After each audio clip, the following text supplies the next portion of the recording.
Welcome back, Mando.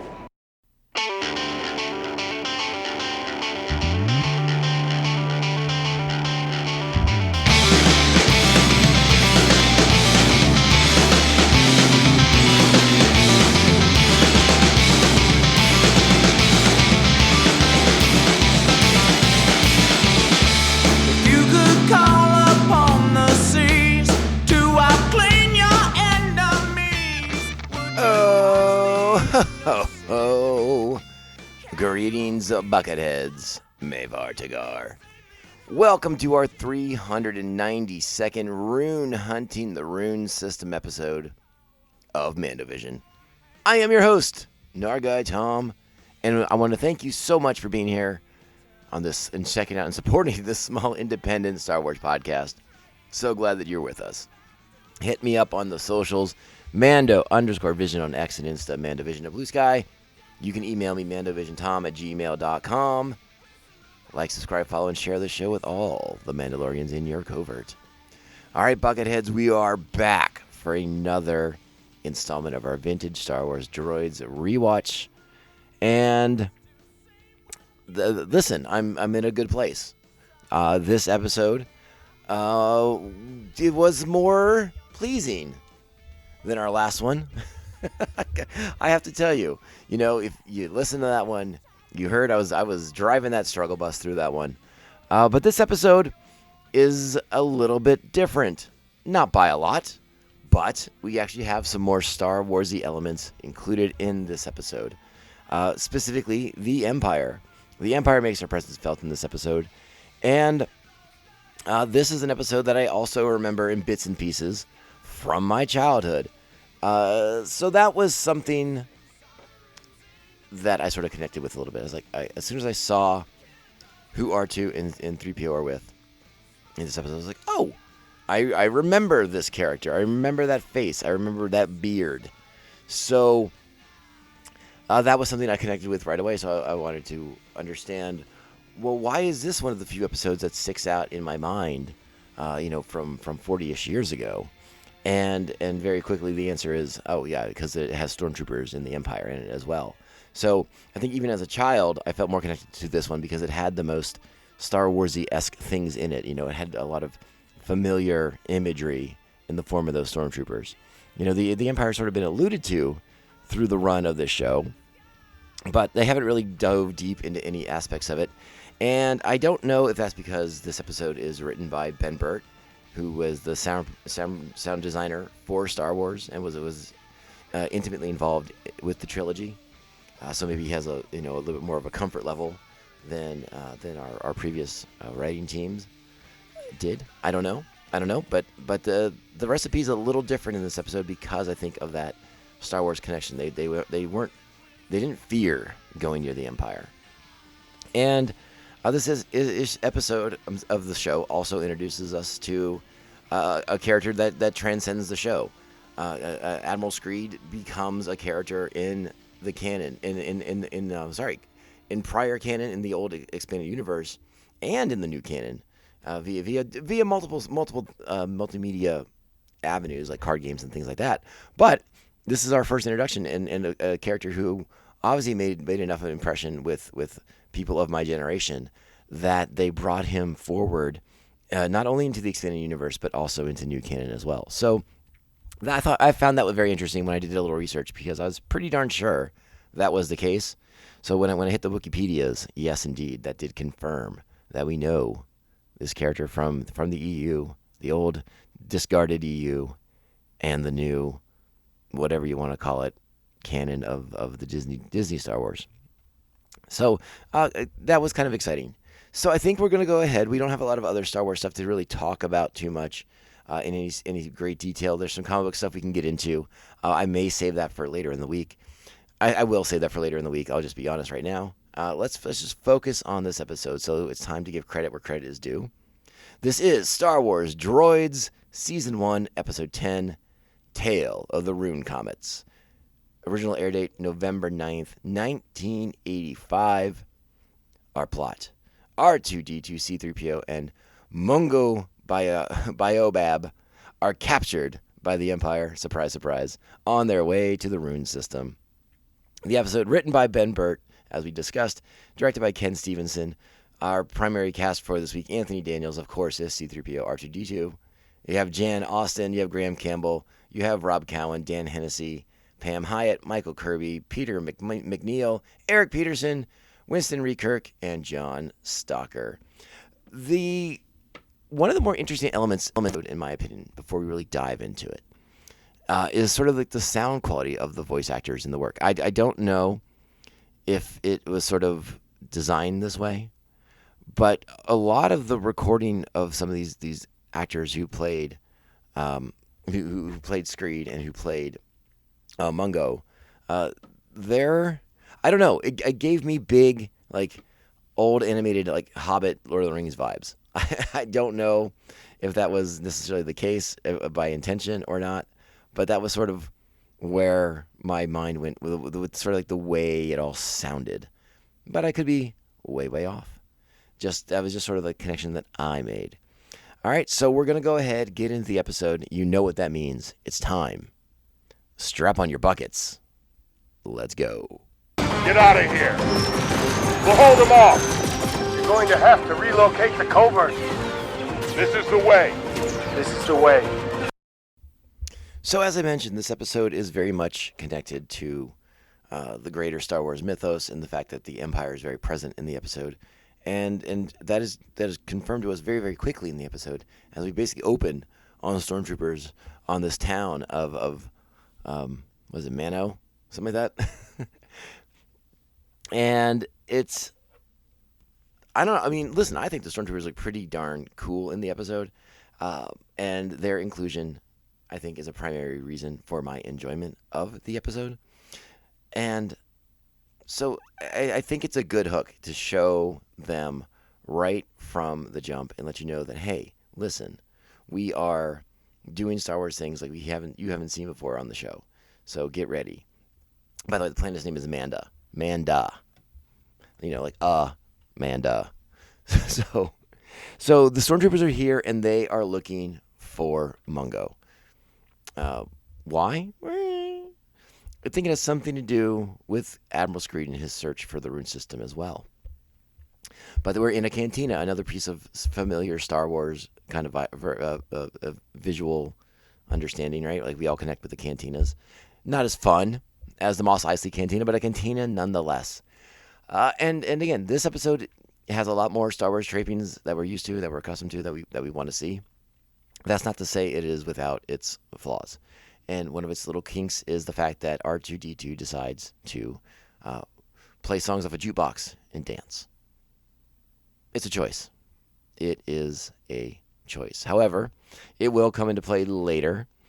And so let's put a pin in that, though. Mungo, the droids, are at the cantina. They're going to meet his contact to acquire a map that will hopefully lead them to the Rune system, because they're looking for Rune stones, as one does. Now the Empire is looking for the same thing, and they know that Mungo's on the case. So when these stormtroopers show up at the cantina, they try to play it off like, oh, maybe they're not even looking for us, and then they walk right up to him because they're looking for him. This is when R2 springs into action, and he disrupts the internal comm units of the stormtroopers by activating like a sort of sonic frequency within the jukebox. Again, Ben Burt, sound designer of Star Wars.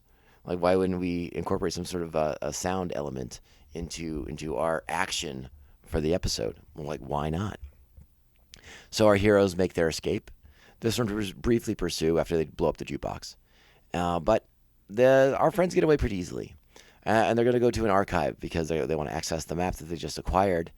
And they need to find the archivist because they still got to figure these things out, right? So, oh, hey, the Rune system. It's in something, a dust cloud in space, which I think we call a nebula, but I could be mistaken, called the Cloak of Sith. Interesting name. How does it get that name? We don't know. Why does it have that name? We don't know. And remember, 1985, Sith had only really been thrown around in books, and I think maybe the role-playing game and things like that. Sith was never a word dropped in episodes 4, 5, or 6. So only a handful of fans probably really know what that word means and sort of what it implies. Now, does it have that same weight in this episode? Like, is there sort of a secret underlying connection that we don't know about? Probably not. At least not in this episode. They never really touch on that. It is something I will be looking into as we make our way with these characters. But I kind of wanted to see where the next episode went before I did that, because I wanted to, again, I don't think it goes anywhere. I really don't. I just think it's one of those words that was thrown around. And again, us deeper knowing, knowledgeable Star Wars fans might be like, "Oh, that's weird." I read that book in the role playing game. I read that word in the role playing game. I know that word from the novelizations. Again, only a handful of people know of Vader as Dark Lord of the Sith. Maybe if you read Starlog back in the day, or one of the other sci-fi magazines that existed at the time. So interesting to note. In this episode, it has no weight, has no merit, has nothing to do with the Force or the dark side, at least thus far, assuming we spend more time in this area in our future episodes, which I don't know. We'll have to wait and see. So, we go to the archive, and we find these things out. There's also a weird mummy in there that scares C-3PO. There's an archivist droid of a design that we've seen throughout the episode doing various different tasks, not always being an archivist droid specifically. But our friends decide they have to follow these comets, right? These 3 comets, rainbow comets, as they make their way through the cloak of Sith, and that will lead them to the planet Rune and the Rune Stones. Simple enough, right? Well, not so fast, because again, the Empire's looking. They're looking for the same thing. They want to make sure Mando and his family's distribution network of shippers and navigators and stuff can't prosper from this. They don't establish a trade route that would make them prosperous in the galaxy. No. The Empire wants these things. Screed wants these things. Screed has sent out probe droids, and he has sent one out into the Cloak of Sith as well. And it's returned with a message from the guy who runs the place. Yes, so the probe droid has a message from Governor Kung, who proclaims himself the leader of Rune, and has brought a gift of a Rune stone, and he wants to be allies with the Empire. He wants to do business with them. And Screed's sort of like, hey, you know what? You might be our partner, you might not. The Emperor and the Empire will decide how best this relationship is going to work. But I'm coming to check out them Rune stones. I'm gonna do it. And so yeah, Rune stones are our focal point of the episode. Now our heroes Mando and the droids, they get into a little bit of trouble with their pursuit of these comets, and their ship gets a little banged up. But they're going to make their way. Eventually, they make their way. We're going to cut to the chase a little bit. We get to the lighthouse, right? That is where the governor is stationed. And the droids and Mando sort of impersonate the expected Imperials, so they can get a tour of the facility and see what's going on. And it's pretty clear it's quickly clear to C-3PO that the governor is nothing more than a pirate who's sort of like taken over and is trying to prosper from all these things. So and it would appear to be no better than the Empire himself. And eventually, the Empire does arrive, and these things are discovered. But before that, we have found out that the Governor Kung has taken prisoners. He's got like these Tribble-esque creatures contained, and they're described as a delicacy. So I assume he eats them. They also have an old man in a cage, and he is the keeper of the old lighthouse that used to be the beacon to Rune, and now he's not. These pirates showed up. They built their own sort of lighthouse, and then they're exploiting the Rune system for themselves. Eventually, the Empire does show up, as I mentioned, and our heroes are surprise, captured. Screed has his own plans for C-3PO to get reprogrammed.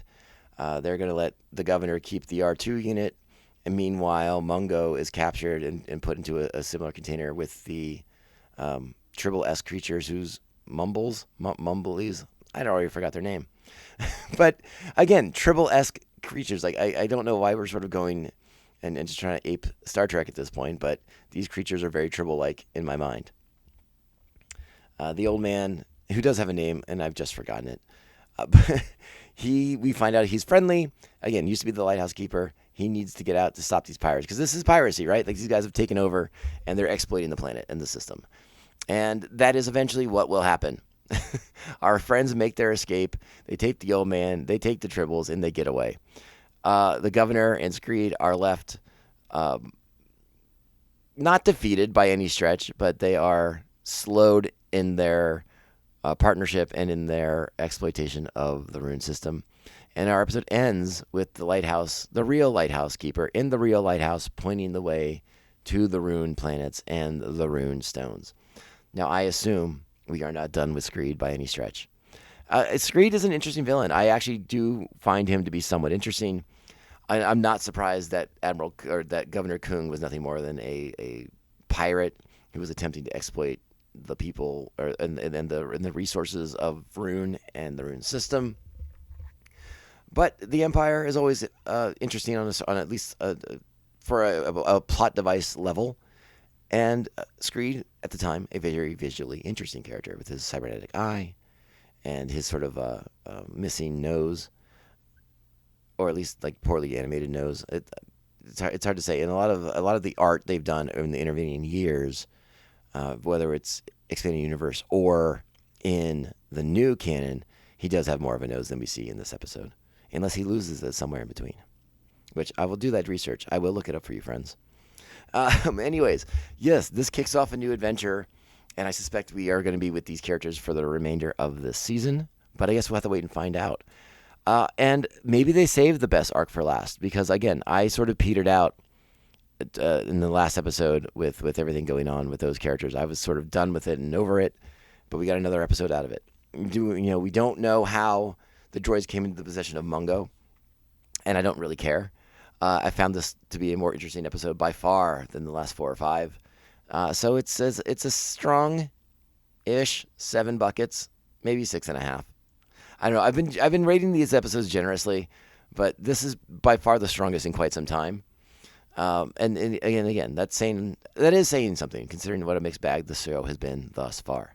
So this is one I would say to check out. Yes, we hit on a lot of our tropes that we've done in previous episodes. Again, quirky droid dancing. There's a weird sequence where we emphasize that was weird, but probably a message at the time in 1985. Subliminal advertising and subliminal messaging for children to buckle up. Because again, there was a time when seatbelts were not common. We didn't buckle up all that much back in the 80s. So there was a concerted effort to change that, and shows like Droids were part of that. So yeah. Again, it's a decent enough episode. Check this one out. Interesting little things. Again, our heroes get captured. That beat continues from episode to episode. But again, the Imperial's involvement in this makes it a far more enjoyable episode. I don't know why their ships don't look like Star Destroyers. They don't even look Imperial. I mean, they look like they're from Galega or something like that. I mean, like they look like not Imperial at all. But I'm sure at some point somebody folded those ships into the canon somewhere along the lines, even if it was an old EU canon and not the current canon. I'm sure they are. Anywho, that's where we are for this week. I do plan to be back later in the week. We will have more to talk about. I will continue to roll on with 2 episodes a week as long as I can. We'll see how long that goes, how well that goes. But I would like to get Droids wrapped up and start having some more regular conversations, more exciting episodes with you guys down the road, talking about some different things going on in Star Wars as we move into the fall.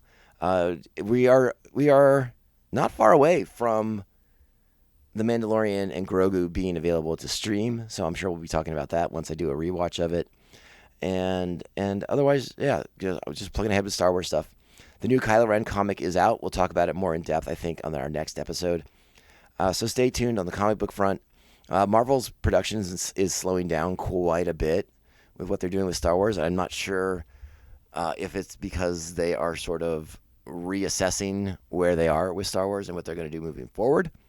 But yeah, the comics have slowed down, so it's allowed me an opportunity to kind of read some other stuff and go back and finish a few things that I haven't finished yet, which is actually quite a bit. So again, we'll touch base on all those things in an upcoming episode. In the meantime, let's get out of here I want you guys to go out there, be great, amazing Star Wars fans, kind, supportive, respectful, understanding, patient, tolerant, and awesome. And hey, while you're at it, throw this or some 5-star reviews. Make sure you're liking, subscribing, following, and sharing it. I'm on the socials at Mando_Vision on X and Insta, MandoVision at Blue Sky. And you can email the show, MandoVisionTom@gmail.com. This is the MandoVision podcast, and you are Buckethead Nation, and I am MandoVision Tom. So, I am Narguy Tom, if you want to get specific. We'll be back later this week, Bucketheads. Again, be awesome, and thanks for supporting the show. This podcast, it only ends one way. This is the way. This is the way. This is the way. This is the way. Just did the castle run in 12 parsecs. Not if you round down, buddy. Yeah.